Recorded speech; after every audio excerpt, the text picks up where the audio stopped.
Hello fans, it's the VC Industry Critiquer. Like the Nostalgia Critic, the critic who heavily inspired me, I am also a huge fan of the cartoon Animaniacs. But what's there really left for me to say about it that hasn't been said by pretty much everyone else online? Not a whole lot, so this intro won't be that long. So to recap what everyone else has praised about it, it was funny, clever, irreverent, pushed the envelope for the standards of kids' television, and was gorgeously animated.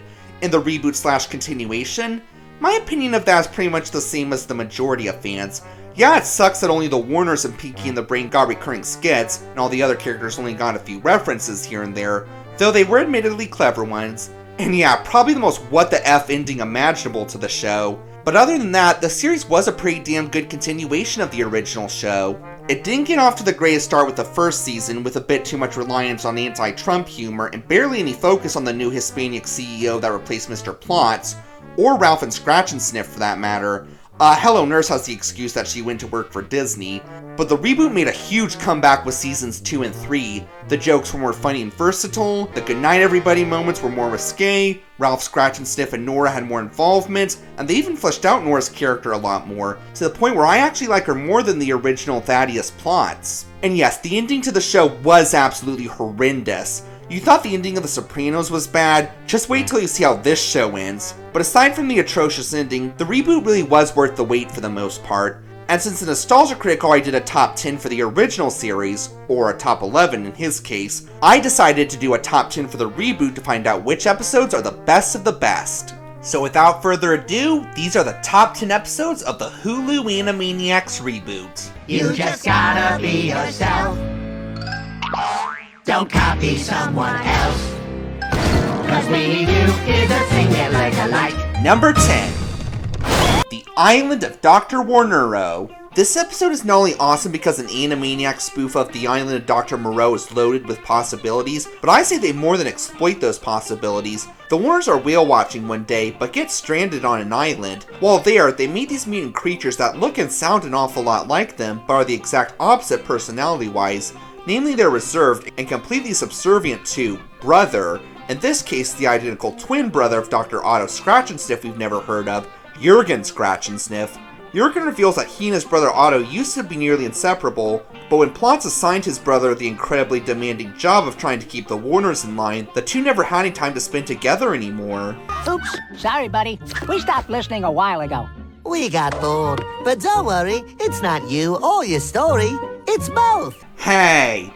Anyway, driven bitter and insane from the loneliness, he went to the island and started creating his own subservient mutant versions of the Warners and plans to harvest the Warners' organs to make more. So at first glance, the idea of giving Scratch and Sniff a long-lost brother who he had never mentioned does sound a little forced, doesn't it? But honestly, it was executed in the perfect way. If you had the job of keeping these three in line, it probably would dominate your life, regardless of how close you are to your family. And it's implied that Scratch and Sniff never told them about Jurgen because he didn't want them pestering him as well. Yeah, that actually is a very sad backstory. The Warners are just thoughtless pricks for not caring. And him being hurt enough to go full Dr. Moreau and create obedient Warner clones is another great addition to the Lost Brother premise. Another thing I love about this episode is its attention to detail with the original series. So for those who don't know, Scratch and Sniff used to have Albert Einstein-like hair, being a German doctor and all. But during his aggravating first therapy sessions with the Warners, he kept tearing out his hair bit by bit in frustration until he was completely bald. I can't remember the fact that Scratch and Sniff used to have hair being acknowledged ever again prior, so the filmmakers could have easily forgotten this fact and made Jurgen bald as well. But no, they actually remembered this little known fact, and Jurgen would have still had his hair having not been through his brother's horrors. That's admirable devotion to the original series. On top of that, the designs of the mutant Warner clones are delightfully twisted and surreal, though not quite as bizarre as the fact that they're subservient, quiet, and respectful versions of the Warners. Couldn't have imagined seeing that until Doug Walker acknowledges the Channel Awesome controversy of 2018. I guess what really keeps this episode from being higher on the list is, the writing is not especially humorous. It's got a couple funny lines, don't get me wrong. You can't let them treat you like this. You're living beings, not unpaid interns. Why do you have a picture of Dr. Scratch and Sniff in your wallet? Yeah, that's so weird. I keep all my pictures of him on my belly. But I just don't feel it was as sharp or funny as most of the other episodes. But still, it was a great way to execute a supposedly forced concept of giving Dr. Scratch and Sniff a long-lost twin brother, via probably the best spoof of the island of Dr. Moreau since the Treehouse of Horror number 13 segment on The Simpsons. By the way, do you guys want to see an oldest versus median versus newest of Dr. Moreau in future? Let me know in the comments. Number 9. Good Warner hunting. A lot of people were disappointed by the lack of all the other Animaniacs characters besides the Warners and Pinky and the Brain, but this episode kind of gives an in-universe reason for their absence, as the Warners are starting to wonder what happened to all the other characters as they're tired of carrying the show largely on their own. We learned that a game hunter of cartoon characters has actually mounted them all on his wall as trophies, and all that remains to his precious Animaniacs collections are the trio themselves. I guess he didn't consider Pinky and the Brain big enough to mount on his wall. So yeah, one thing I really love about this episode was that it was basically the creators reassuring the audience that they had not forgotten about all the other beloved characters on the show despite not giving them their own recurring segments, and this premise was actually a pretty creative way to show that. The villain himself is your usual Bugs Bunny Warner sibling-esque bad guy, arrogant, slimy, and deserving of every ounce of pain he endures from trying to catch the Warners. And the hunter never realized that the whole thing was a trick to get him to fall asleep.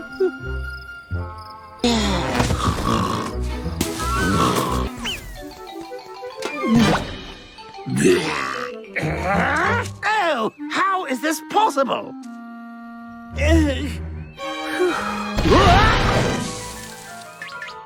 But he is eventually able to capture the trio, so kudos for that. That's pretty hard to do, and takes him to his place for mounting.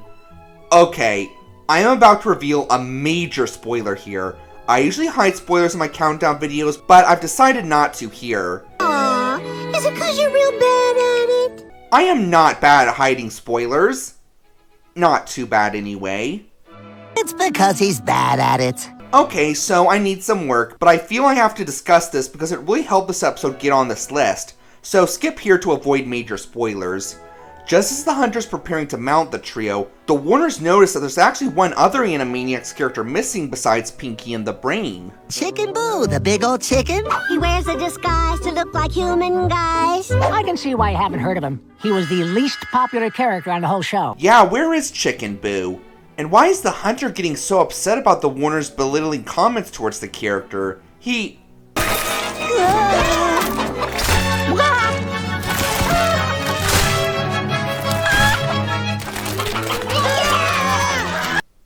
Oh my god!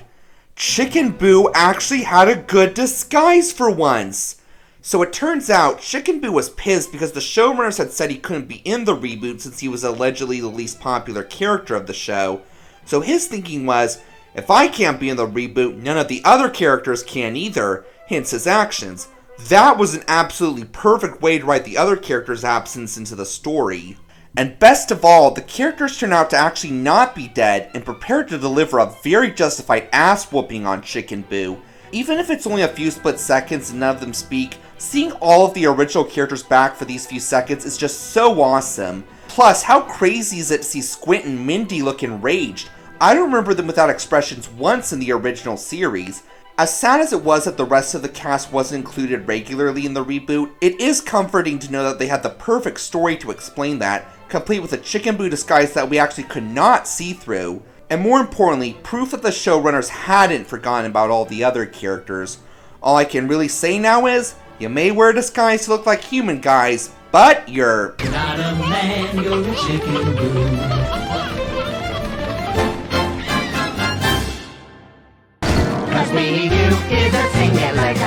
Number 8. Groundmouse Day. Number 8.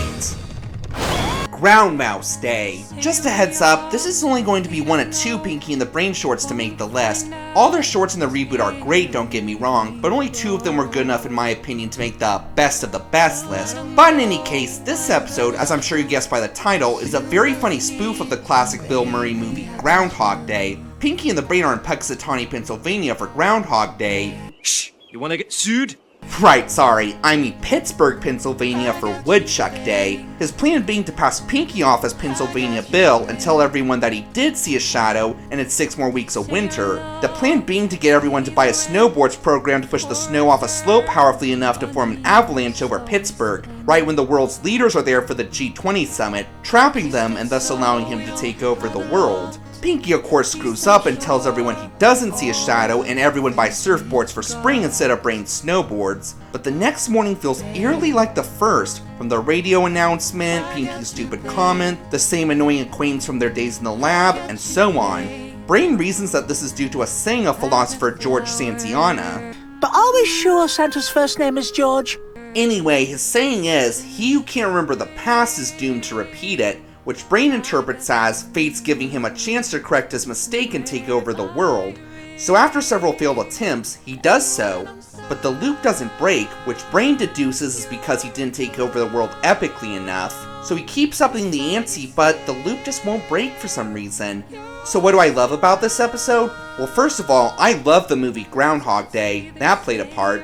But second, the movie Groundhog Day does at first glance sound a little hard to adapt into a Pinky and the Brain sketch. I mean, how do you take over the world via a time warp of the same day? Well, the writers cleverly found ways for that, from Pinky feeling miserably at declaring 6 more weeks of winter. You'll say, there is my shadow. There. Where is my shadow? Where? Just say, yes. No. Pinky, your stupidity never ceases to amaze me, but other examples include Brain dialing numbers thousands and thousands of times to find the President of the United States. Not Biden, but some lady. Maybe there were concerns about portraying Biden as a coward, but in any case, we got a female president. That's awesome. Anyway, he tricks her into giving information about herself to exploit in the next repeat as an omniscient space god to trick her into surrendering the United States to him, and does the same for the other world leaders. Oh yeah, that brings me to another reason I love this episode. Since it won't disrupt the status quo, being a time loop and all, the Brain actually is able to take over the world in this episode, not just once, but hundreds and hundreds of times, even if it's all completely reverted with the clock ringing. I love you, love. It's like It is still so awesome to see the Brain succeed, even if temporarily. If I'm not mistaken, the only other time that's happened is in the Halloween special of the spin-off series, but that's another story. And of course there's the multiple references to the classic scenes of the movie Groundhog Day. Most of them are hilarious, but I think the funniest is the most obvious. The circumstance in which I find myself is rather like that awful, repetitive Bill Murray film, Pinky. Bah! And to think some people actually liked Garfield, the movie. By the way, if you're wondering how the loop breaks, well, it turns out fate wasn't giving the Brain a second chance. Pinky was just plugging in his time turner every night thinking it was a noise fan. If there is one thing about this episode that's a little questionable, I think it would be this. Oh, and their oxygen will run out in 2 hours, so don't dilly-dally too long. I don't know, the Brain just never seemed like he'd stoop this low. I mean, his world domination plans do often involve harm to others, but I can't remember him ever threatening to actually murder anybody. Then again, maybe that was just to indicate he was going insane from being in the loop for so long. Outside of that, this is not only a hilarious spoof of one of Bill Murray's best movies, but since it wouldn't disrupt the status quo of the premise, it allowed us the very satisfying sight of seeing Pinky and the Brain actually take over the world. Not just once, but hundreds and hundreds of times. Not much else I can say about this awesome episode, except... I love you, love. 'Cause me and you is a thing that like a like. Number 7. Yakko Amako. A lot of people are familiar with the classic Looney Tunes short Duck Amuck, a cartoon in which an animator starts mercilessly trolling Daffy, who is revealed to be Bugs. Am I a stinker? Yes, you are, Bugs. Well, this episode is clever in which it updates the premise to modern digital animation, and being a far more versatile type of animation, this definitely leads to more possibilities with how said animator trolls our poor cartoon icon, that being Yakko in this case, and all of them are pretty freaking hilarious. Here are a few of my favorite bits. I meant... Actually, wait. I've always wanted to try this. People used to say there were better drummers than me, even in the Beatles.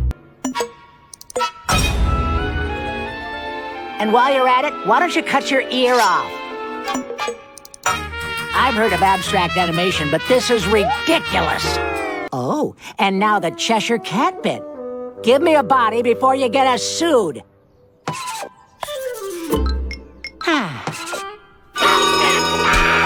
But unfortunately, since it was based off of that relatively simple premise, there's not much else for me to say about it, except maybe for the ending.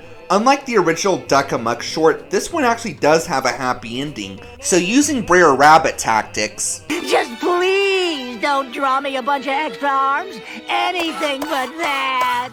He does get the upper hand, or upper hands in this case, and we learn that's actually not an enemy of the Warners behind the tormenting like you'd probably expect. It's just a regular geeky animator who reveals she has nothing better to do with her life than troll cartoons. Yakko pities her and says he'll forgive her if she does some trolling for him, which has equally hilarious results. Which is why we can expect sustained increases in studio profitability. Say, do we even have the right to use this voice? Well, there isn't a whole lot I have to go off of here. What I do have is definitely worth talking about, as this short is living proof that an updated remake of an old classic can more than succeed if done right. And you know, this short sure made trolling look like fun. I kinda wanna do it myself now. And there's no way it could, somehow possibly backfire on me at the very end of this video. No, that'd be ridiculous. I wonder... Hey guys, what's up? It's me, Thomas. Tonight we're back here with... Don't let your love fly away, fly away. Don't be afraid, this is the day. Ain't I a winker? 'Cause we do is a singing like a light. Number 6. Animaniacs. A lot of people were annoyed how the first season relied a little too much on political humor, mostly against former President Trump. And while I mostly agree with that, I think this episode that takes a jab at Putin was where the season's political humor is at its most effective and funny, especially considering, well, certain events with Ukraine. Anyway, the Warners are browsing through the foreign language channels and stumble across an unauthorized Russian version of their very own show Animaniacs, only it's a communist pro-Putin propaganda-filled and poorly acted mess. Outraged, the siblings head to Russia to give the directors a little advice on the right way to be like them. So what I really didn't like about the political humor of Season 1 is that it attacked Trump but didn't really give a valid reason as to why. I mean, other than he was a greedy jerk, but didn't really go into detail with that. So without examples to back this up, the slinging mud kinda got a bit old after a while, and even felt a bit mean. I can't believe I'm saying that about Trump, but I mean it. This short is an example of satirical political commentary done correctly, because when they attack Putin here, they showcase why he deserves such contempt. He basically runs Russia as a totalitarian dictatorship in all but name, with strict censorship, propaganda praising himself everywhere, government spying on people, and strict punishment for stepping out of line. In other words, they're backing up their claim for why Putin sucks, but even acknowledges at the end that not all Russian people are bad, they just have an egotistical idiot in power. We know the feeling, comrade. And I have to admit, that jab at Trump did kinda make me laugh. Anyway, most of the communist spoofs of Animaniacs that the Russian studio is producing are pretty freaking funny. What do we accomplish tomorrow evening, Rasputin? Same thing we accomplish all evening, moron mouth. Support current leader and ask no question. I am Ivan the Terrible, zany depiction of beloved historical figure. Mr. the Terrible, I am torment you for funny effect. And then we forget the piano piece that was actually performed and written, at least in part, by original Animaniacs songwriter Randy Rogel, and it really feels like Rogel's music style. To be like me, all you gotta be is perfect, funny, cute, and smart and strong. To be like me, it's everything you see. And always stand up for your mates. Use the pen and not the sword when you're in a fight. You can write a clever rhyme, turn your foes into a mime, and then sign off by wishing everyone good night! Yeah, it's probably the best song in all of Season 1. Of course, Putin won't stand for this song portraying nonconformity in a positive light, and sends his guards to arrest the director. But if you feel this wasn't warranted since he didn't actually direct the song, listen to this comment he makes earlier. He's funny because female not smart enough to be medical professional. Yeah, this asshole definitely got what he deserved. Again, I really think if the creators had bothered to showcase examples of why Trump deserved all that roasting, they wouldn't have gotten so much slack about it. Because from what I've read, I've hardly read any slack about this episode online. I mean, I'm sure what Putin is currently doing to Ukraine played a part in that, but the fact still remains that these are political jabs done right, complete with an awesome Randy Rogel song that concludes with one very true piece of advice for creating good art. You just gotta be yourself. Don't copy someone else. 'Cause we do is a thing you like alike. 'Cause we do is a thing you like alike. Number 5. Wakkiver Twist. A very hilarious musical parody of, well, obviously Oliver Twist, or more specifically its musical adaptation. Not that one. Thank you. Like said story, it's 1830s London, and Wakkiver Twist is living with his siblings, the artful Yacker and Dottie Bates. How dare you call me Dottie? It's your name in this sketch, sis. We all have to make adjustments. Look at me. I'm wearing a coat. I'm still not wearing any pants. It's in me contract. Yeah. Anyway, they're under the care of the ruthless Mr. Brainable, hoping to crush the orphan spirits with overwork and disgusting gruel for meals to persuade them into being his obedient drones to help him overthrow the British Empire. But it turns out Wakkiver actually loves the stuff and asks for seconds complete with a song about how awesome gruel is. It doesn't go much better than it did for Oliver. So now homeless, the trio find that the only place to get gruel just as putrid as in the orphanage is from Dr. Fagin-Sniff, a ruthless businessman who wants to exploit the trio's singing talents to entertain, while the other orphans in his care pickpocket. Do something that looks like pickpocketing. Yeah, they do this, and it's a bowl of gruel a day for each of them. So they sign on, but like Oliver, they find their new boss isn't as genuine as he seems. So yeah, like the Dr. Moreau spoof, an Animaniacs spoof of Oliver Twist is just loaded with comedic possibilities, and for the most part, this episode takes advantage of them. Like stated before, the brain is Mr. Bumble in this version, and mistreats the orphans as part of a scheme to take over the world. That's really funny. And they actually follow through with this in the finale. And most of the parodies of the songs from Oliver the Musical are pretty freaking good.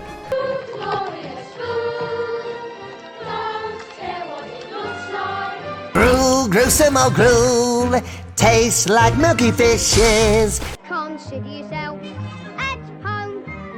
Consider yourself one of the family. Conceive of yourself freelance. Conceive of yourself not a real employee. You got to pick a pocket or two. You got to pick a pocket or two, boy. You'll have to sing a song for your gruel, boy. Have to sing a song for your gruel. One thing about this episode that really interests me is its portrayal of Fagin, or in this case Fagin-Sniff. If you aren't familiar with the original Oliver Twist story, let me give you some context. Fagin was still a dirty criminal, but he wasn't completely rotten. He did have some kind moments towards Oliver and did feed him decent food while under his care, even if it was kind of manipulation. And he did die on decent terms with Oliver. This Fagin is a heartless, cold-blooded asshole without one empathetic bone in his body. I know I've said this before, but can I have seconds? 9! 1 meal per day, no more! So go out and sing and dance, and if you pee your pants, then I don't give a... Well, not everybody. 9! Your shift goes for another 8 hours! I get that Scratch and Sniff is now more cruel in this series, the idea being that he is done being a nice guy to the Warners after all the shit they've put him through. But seriously, this honestly may be the most evil portrayal of Fagin in any Oliver Twist adaptation. At least in the orphanage they got 3 bowls of gruel a day instead of just 1. And it's also kind of funny how the Artful Dodger and Charlie Bates, who Yakko and Dot portray, are reimagined as good guys here. And then there's the callbacks. The song the Warners sing while distracting the citizens of Britain is a parody of The Nations of the World, only with British cities. Plus, this episode marks the only appearance of Mr. Plotz in the entire reboot. He appears as the judge who's about to sentence the wrongfully convicted Warners. Read the original Oliver Twist story for more context. It's a relatively short scene, but it is still so awesome to see Plotz again in this short time, and he's just as over the top and short-tempered as ever. Passing fake currency? Double their sentence! 20 years! And topped off by giving us a Pinky in the Brain scheme that is not shown to fail, hinting that in this particular universe it actually succeeded, we have one funny, clever, and pretty original retelling of Oliver Twist. 'Cause we do is a single like a light. Number 4. 23 in WB / Season 3 in WB. Okay, I'm cheating a little here because this technically is the Season 2 finale and Season 3 premiere, but it is a 2-part story, so give me some slack. Anyway, like mentioned before, where Season 1 barely utilized the new CEO Rita Narita, Season 2 was another story, but this episode is probably where she has the most impact. After a DNA test, the Warners find they're actually related to Nora, and thus are eligible to join her at the Norita family reunion where she and all her relatives try to suck up to, pay respect to their super wealthy great-grandmother Flora in order to become her heiress. Favorite relative. In any case, she reveals she's going to leave her fortune to all of them if they wear these ugly masks on their face all night, but said masks turn them into monsters and... Oh wait, no, I got confused with a Twilight Zone episode with a similar premise. She actually says her heiress is whichever relative wins the most amount of challenges in family games, complete with a pretty catchy song playing in the background now, and since the Warners are the only ones with any genuine passion and interest in her family activities, they end up winning every challenge and thus become her heirs. But the DNA test was a mistake! Ralph's actually Nora's relative, and bearing a strong resemblance to her long-lost brother Alfonso, Grandma Narita names him the heir to her fortune and the new CEO of Warner Brothers, leaving Nora with Ralph's security guard job. But since Nora turns out to be a much better security guard, the Warners agree to work with her to help her get her job back. While far from the funniest episode of the show, it's definitely one of the best stories the reboots offered us. For one, it's really cool to meet Nora's extended family, even if it is sad that the only ones who actually care about her and not just her money are the Warner siblings, who turn out to not actually even be her relatives. Plus, talk about a twist ending. While I wasn't 100% shocked by the reveal that the Warners aren't actually Nora's family, I did not see the twist with Ralph coming at all. And the season ending where he becomes the new CEO of Warner Brothers complete with terrible movies, talk about a suspenseful cliffhanger. It was a bit hard to wait a year and 2 months to see what would happen next. And of course there's the movie references. I assume this is going to be a classic chocolate factory tour to see who is most deserving type of thing, right? Hey, who would dare interrupt our Lord of the Flies bit? Yeah, I'm Frodo. Should we tell him? Hell, the Warner's failed escape attempts are packed with them, from the Shawshank Redemption, the Dark Knight movies. I see your Dark Knight aerial stunt and raise you a Dark Knight Rises aerial stunt. It is a worse film in almost every way, but it is the cooler set piece. And maybe Ocean's 11 with Yakko's attempt. And you have to admit, Nora really deserves credit for being one of the only people ever to get the best of the Warner siblings. Well, not quite the first. The way Nora owns them is just so admirable. Like, she's literally 20 steps ahead of these kids no matter what they do. You're lucky if you get even 3 steps ahead of these 3. And it's all topped off by proving what an unqualified dope Ralph is to Flora by feeding him meat, causing him to go insane. What more hilarious way to maintain the status quo?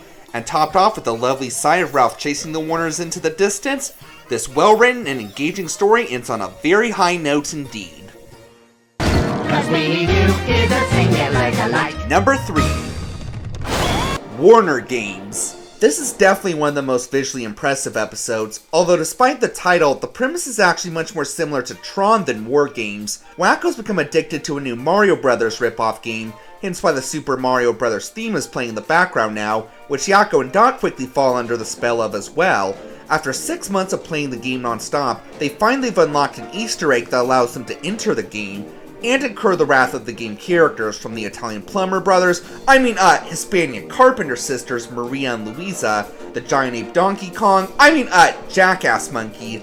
And yes, you did hear that name correctly. Anyway, they're all pissed with the trio because playing them non-stop for 6 months has exhausted them. But they do still advise them that the only way out is to beat the golden versions of themselves in the ultimate challenge.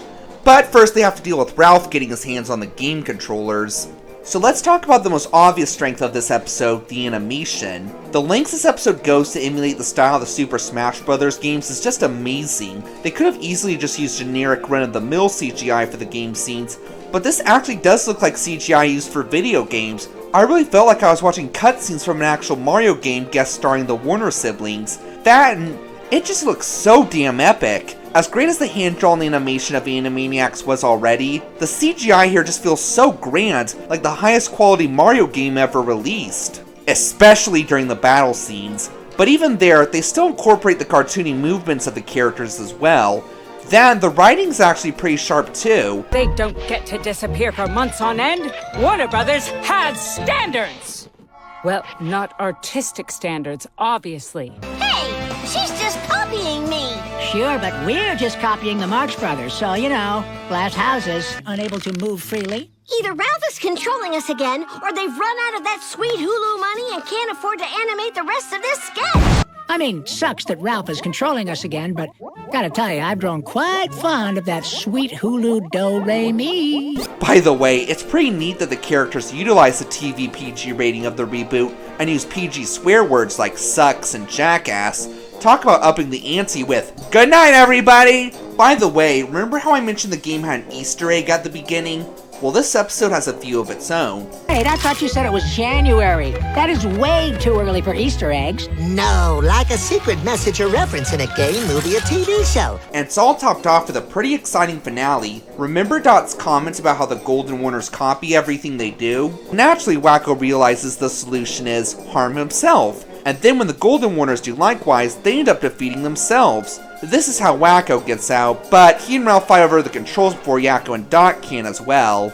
But with a pep talk to the other game characters, they earn their forgiveness and they deliver one of the most epic video game whoopings on Golden, Yakko, and Dot. And topped off with a sweet revenge on Ralph for all the trouble he caused them, this is one of the finest tributes to Mario, Tron, and video games in general, and definitely earned a spot on this list. Number 2. Roadent Trip. If you're disappointed by the lack of Pinky and the Brain episodes on this list, take comfort in the fact that one of their segments did earn second place. Anyway, the Brain's latest world domination plan is designing the absolute perfect car and selling it at only $10. His plan being to get everyone on Earth to want to buy one, and once they do, he'll imprison them inside said cars with a clicker and not let them out until they surrender the world to him. Pretty good plan. So after narrowly dodging an Acme Lab security guard by hiding in the car, which thankfully can camouflage, the two set to put their brilliant plan in. Uh-oh. Deary me. You can say that again, Brain. So since Brain reveals that the car is programmed to run until the clicker is hit or its battery runs out, there's no telling how long they'll be imprisoned in the self-driving car, which of course means... Road Trip! So what about this episode earned its second place on this list? For one, it's got some really funny movie references here. Digital copies of every Harry Potter film, except the overly teen angsty Order of the Phoenix. Danny was still funding himself. Open the doors, please, Model B. I'm sorry, Brain. I'm afraid I can't do that. No, at least turn on the AC. Now you're just mocking me. But what really earned its second place is one very engaging, thought-provoking, and original question that's probably never been asked before. You've never told me why you want to take over the world, Brain. So the Brain answers that for Pinky and the audience. And it's actually a tragic one. Apparently when he was just a baby, Brain was subject to aversion therapy where every time he tried to reach a plate of cheese, he was painfully shocked. And what were the Acme scientists hoping to accomplish? To condition him to feel helpless and unable to fend for himself. Yep, you heard that right. There was nothing they wanted to gain for science with this experiment. They just wanted to destroy the self-esteem of a little baby mouse for a cruel kick. That is just so effed up. Though Pinky's life was no picnic either, as he was a food taster of awesome cheeses, but could never tell any of the cheeses apart.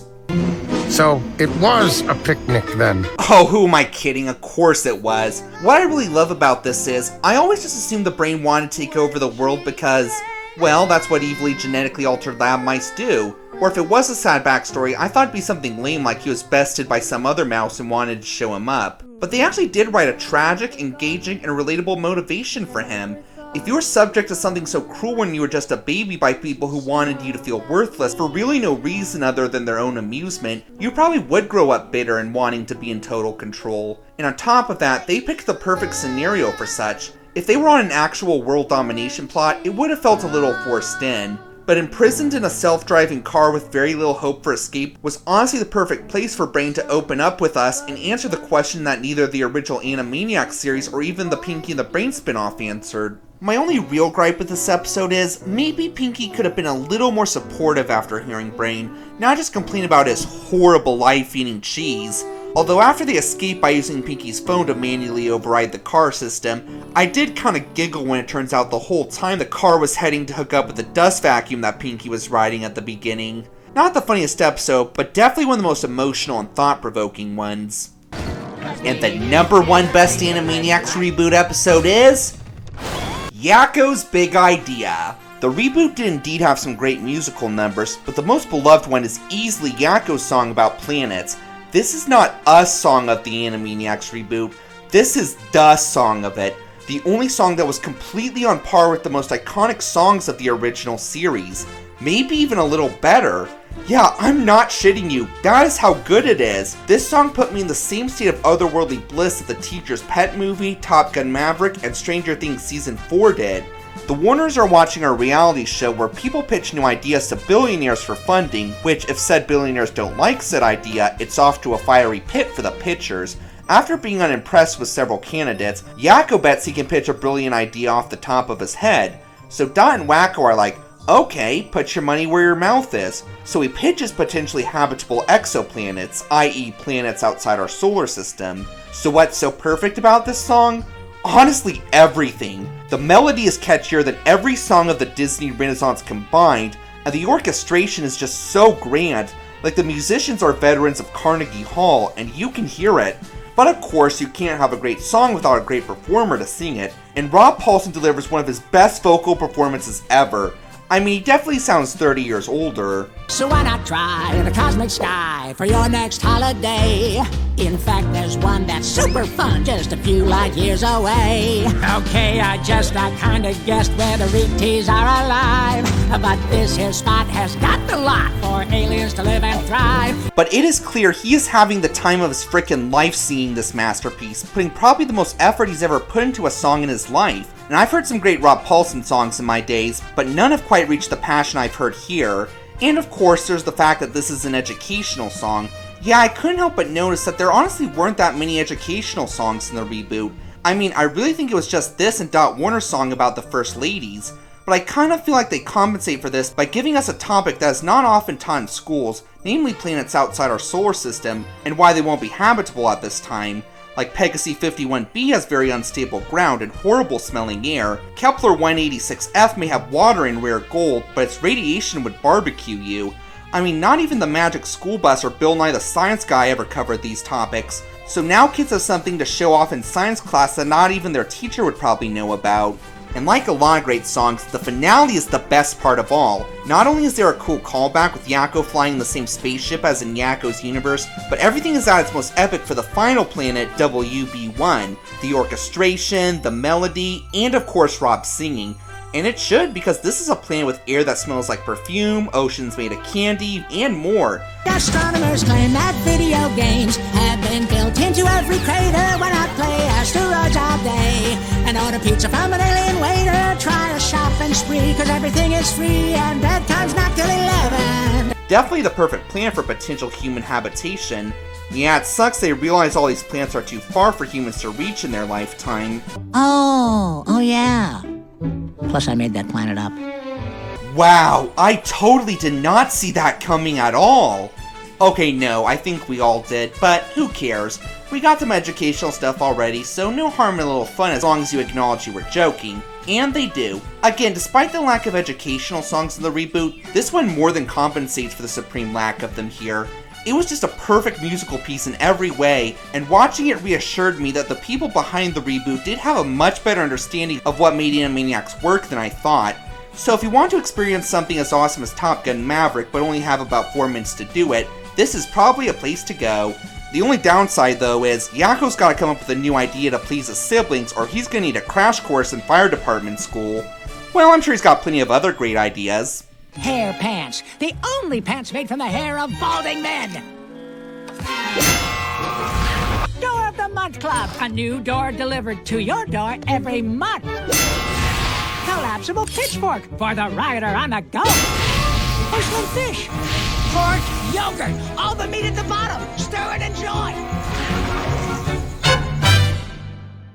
Well, that's all I got for... I love you. You love me. We're a happy family. Jolene with a great... Now ain't I the stinker?